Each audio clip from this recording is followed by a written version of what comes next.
Whoa, not me recording, and this was not recording. I had such a bomb intro. But let me just do this again. Hey guys, welcome back to the channel. It's your girl Sandrine, and I'm back again just to share my final bit of knowledge that I know that I think should be out there for persons to know, when they encounter their J1 work and travel and they start their own journey, right? This story time is, I was very nervous at the time. I did not know that it could have been done. It's something that I took a leap of faith, and I went out and I did it, and I was surprised to know that I overcame it. It's so, just to give you context, it's all about you. While you're on J1 work and travel, you can actually leave the States, come back to your home country, and go back on work and travel. And so I'm here today to tell you all about my experience and what I had to do in order to do this. All right, let's get into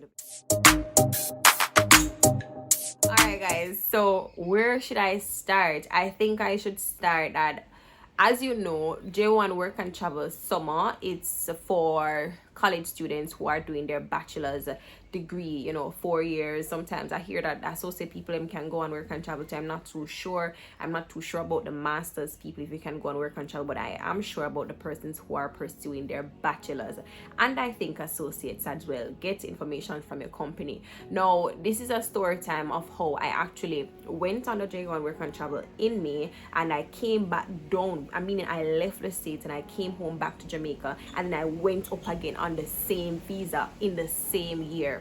It was a very frightening, thrilling, nerve-wracking experience, but I did it on my own. So I'm just here just to share that information with you and give you the story time. So it all happened in my second year. In my second year, I'm not ashamed to say it. I feel as if your losses, they count for something.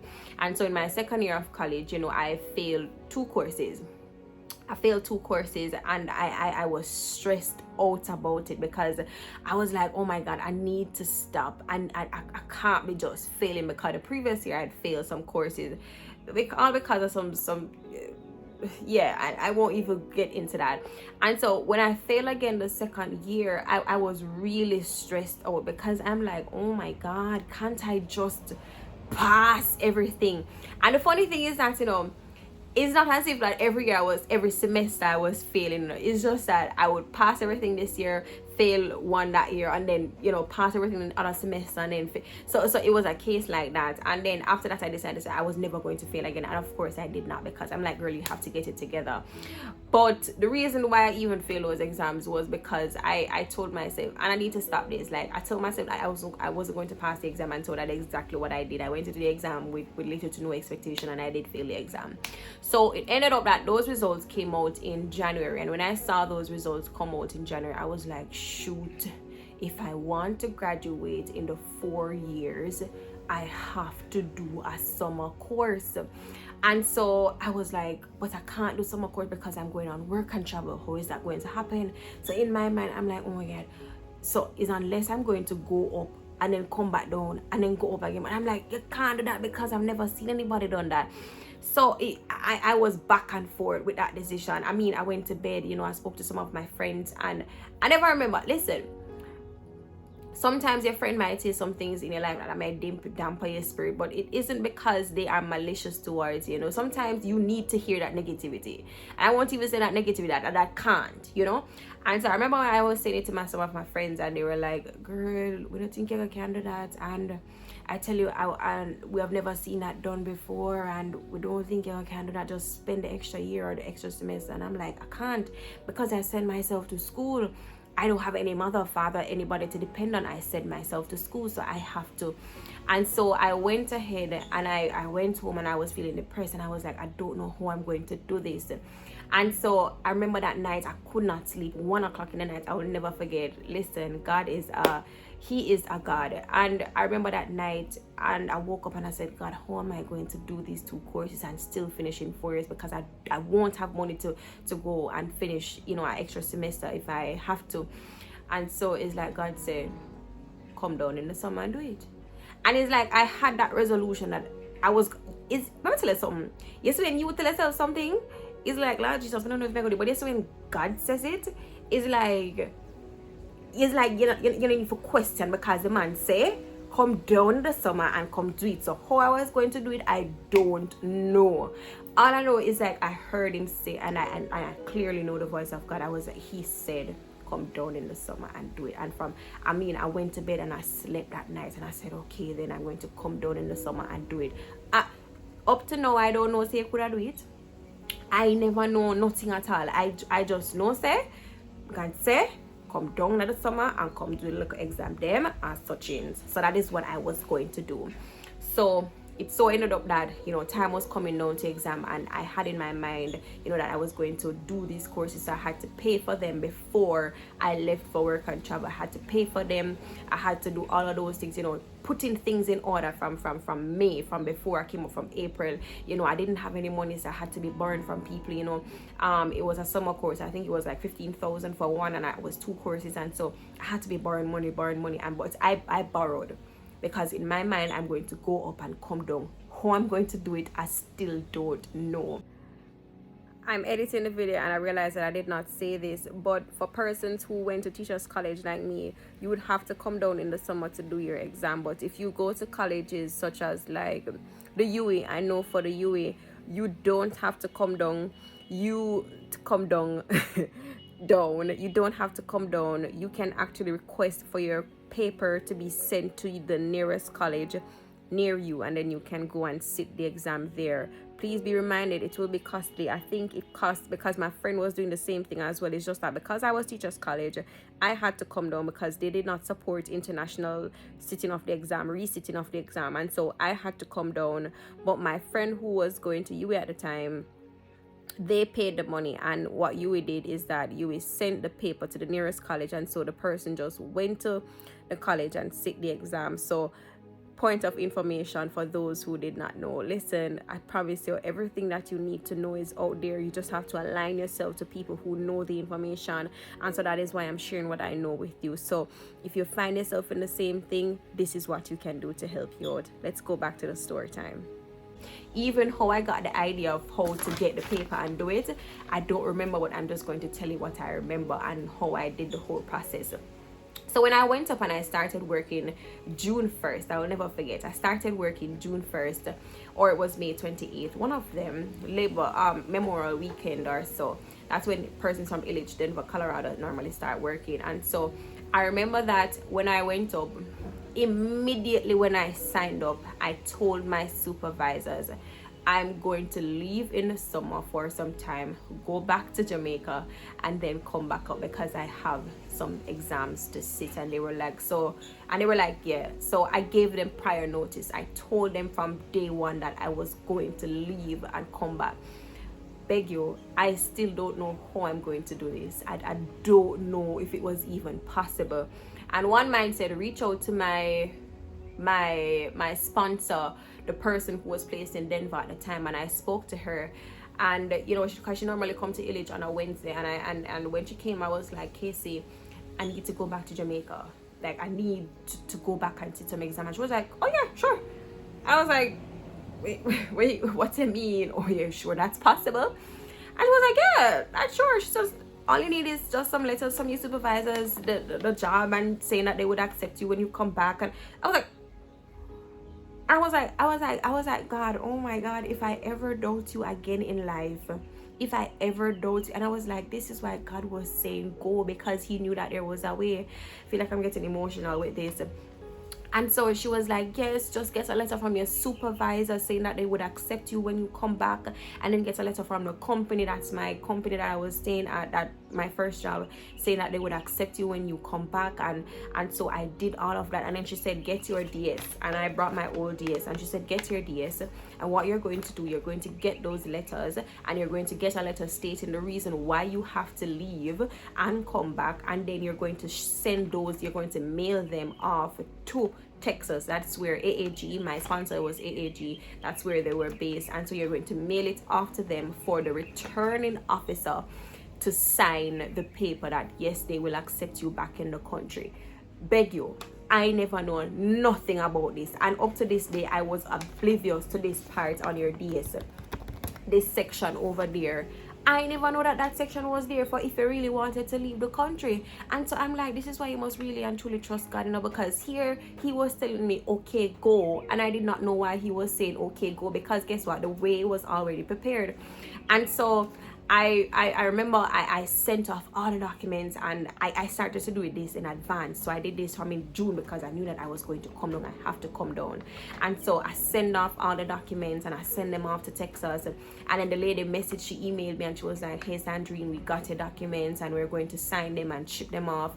And they stamped it. This is not the one. This is actually my last year DS. And they stamped the document. So they stamped here, and then she signed here saying returning officer, please look on your DS and you will see this information. And so they stamped there, and you know, they sent it back to me. When they sent it back to me, I was like, oh my God, you mean to tell me you could actually leave the country while you're on J1 and come back in the country?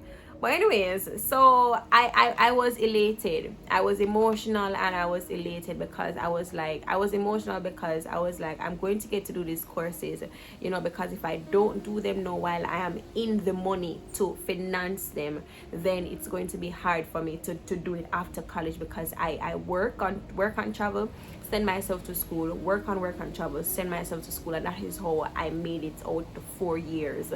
I didn't have any trust fund. I didn't have any rich auntie and uncle. I don't have a father, you know. I don't have any. So work and travel was my means of getting by. And so when I got back the paper and they signed it, I said, okay, I booked my ticket for July 15th, and I will never forget, or it was July 12th, and I booked my ticket. And while I was going that night, you know, I was so emotional because I'm like, I can't believe that this is going to afford me an opportunity to finish in 4 years. And I remember I boarded the flight to Jamaica that Sunday night, and I got to Jamaica in the morning. When I was in the airport, I was doing an essay because we had to do work, and I was writing an essay because it was due the following morning. I did not sleep that day.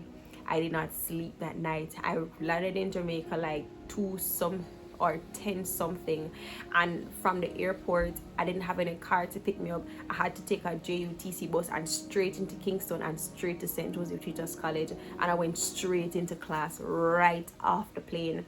And I spent 2 weeks because initially I should have been there from the week before, but I could not have been. And so I went in the second week, and that was the final week before the exam the other week. And so I did all my courses and I did everything, and you know, I did all my prep work. And you know, the second week I was spending money. So even though this afforded me the opportunity to come down, I lost a lot of money. Let me just say that too. And that is a bittersweet moment, but I don't regret losing that 2,500, because in all, that is what it cost me. Because remember, I wasn't working for the 2 weeks. I was spending money, you know, plane fare. You know, I spent about $1,000 or so. I'm just going to put the risk. I'm not going to butter it up for you. I'm going to tell you exactly how it is. I had to in between plane fare, and then I missed my flight as well. And that's one thing I have to talk about. I'll talk about that at the end. I missed my flight, and then I had to spend money to maintain myself down here in Jamaica, and also abroad, because I had to be paying rent, you know, because I was going up. And so in the end, it was all worth it, because I did get A's on those exams, and I was so happy and I was so elated. Now here is where everything kind of get interesting.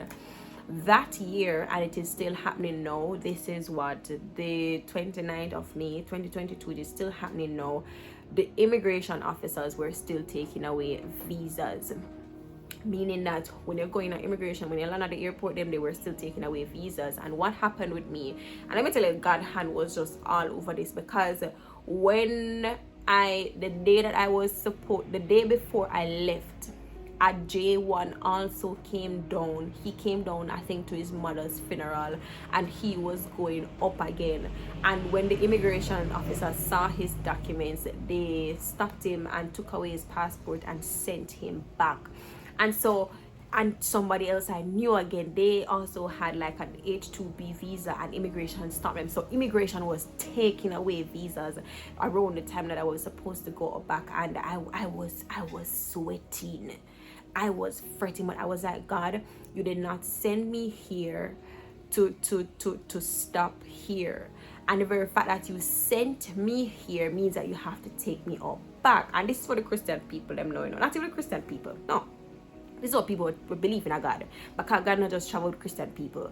Once you call upon him name, but I'm not here to preach. And so I'm like, God, you have to take me up back. I'm going to say, God, you know, so if them take on my visa, I eat that for college. I now got done college. But now I'm going to say, God, you have to work out a way. And I tell you, when I went to the airport, I actually missed my flight because immigration was so long, and I bought my ticket off Expedia. But when I saw the 1 hour layover, you know, for going in Miami, I should have known, so I should have taken it, you know, because you need more time. You need to give yourself more time than that when you're booking, especially a ticket to go to the immigration side of the airport, because you don't know how long the lines will be. So you need at least 2, 3, 4 hours if you're going to get a connecting flight. And so when I saw the 1 hour, I knew I shouldn't book it, but I still booked it because I was like, it was the cheapest. And dirty spirits never give me back my money. I had to pay like $99. I'm sweating. I had to pay like $99 to get a next ticket, so I was losing money. But the greatest thing was that I did what I was supposed to do, and so I missed my flight. I paid. My friend was living in Orlando at that time. She came and she picked me up. I stayed with her the next day, and then she brought me to the airport the next day. And I went up back, and I had to call my jobs to let them know that, because I told them that I was going to come that day, but because I missed the flight, and I had to call them. I called Walmart and I called Wendy's, and I told them, was it Walmart? No, I called Wendy's, and I called my LH job, and I told them that I was going to be late, and they were like, oh, that's fine. And I went up back, and that is how I was able to leave America, come back down, and go up back, all because of this. I had to sign here. And to give you a funny story, when I was in the immigration line, I was fretting, you know. This man had a Russian couple there for like an hour, till even the persons who are the spies, like in the immigration line, you know, who work for the US, they had to go to him, and I was like, is everything all right? And I was like, and I was hurrying up, and he's like, I said, Lord Jesus Christ, and can't hurry, and because I don't want to get him. And he's like, God was just saying, be humble, I got this under control. And it so happened that when the man who was drilling the Russian couple was about to come up, the shifts were about to change, and a black man came, and I got him. And when I went to him and I was about to explain myself and to say, oh sir, I had to come down because I had exams, he was like, oh no, that's all right, just give me your DS, your passport. Where are you going? I said, Denver, Colorado. What are you going to do? I said, I'm a park service operator. He was like, okay, have yourself a safe flight trip. And I was out of there, and I was like, oh my God, what did I just do? Why didn't my agency tell me that I could actually travel back and forth? And but don't take it as if, okay, then we can just left and just come. I did it because it was an emergency and I had to do it, but the option is there. That is why I am releasing this video. I want to let you know that the option is there. But please don't take this and just use it because, oh, I understand, you know, for some trivial thing, but this was literally life and death to me. I mean, it wasn't literally life and death, but it was as serious as that, because this would affect, you know, how I would finish college and finance college. And so I took that as an emergency, and so I came down and I went up back again. And I said that I have to let people know that there is this option that you can actually do. But so whosoever your sponsors are, you have to speak to them, you know, let the returning officer, you know, sign this part of your DS, or is over here, so this part of your DS, and, you know, let them, you know, so that eventually when you go to the immigration officer, you won't have any troubles and any problems and all of that. And so they approve that you could have left the country. And so yes, that is my story time. That is what I wanted to talk about, you know, and just to let persons know. I feel like, as I said, the reason why I make these videos is because in my first year in 2018, I did not have anybody to talk to. I had so many questions and nobody to answer them. And so I made a promise to myself in the pandemic, when everybody was trying to get visas to go away 2020 and nobody did. I said I would share what I have, and so that is what I'm doing. So thank you for listening. Thank you for always leaving a like, leaving a comment, you know, saying something nice. And thank you to all those persons who continue to come to my Instagram and ask the questions. And I answer almost everybody over there. And so just thank you all again, and I hope you're doing good. I hope you are succeeding. It is now May 29th, 2022. So this is the time when most J1 should have already been up and looking their second jobs. I hope you are doing well. Remember to start out your W2 to get it electronically before you leave. All right, so with that being said, I'll see you. If I have anything else to say, I'll come on here and talk about it. So just, I don't even know, leave a like, comment, share with your friend, share with your friend, share. This is a video to share. This is a video to share. All right, I don't know what I'm going to title this as yet, but this is a video to share. All right, peace out.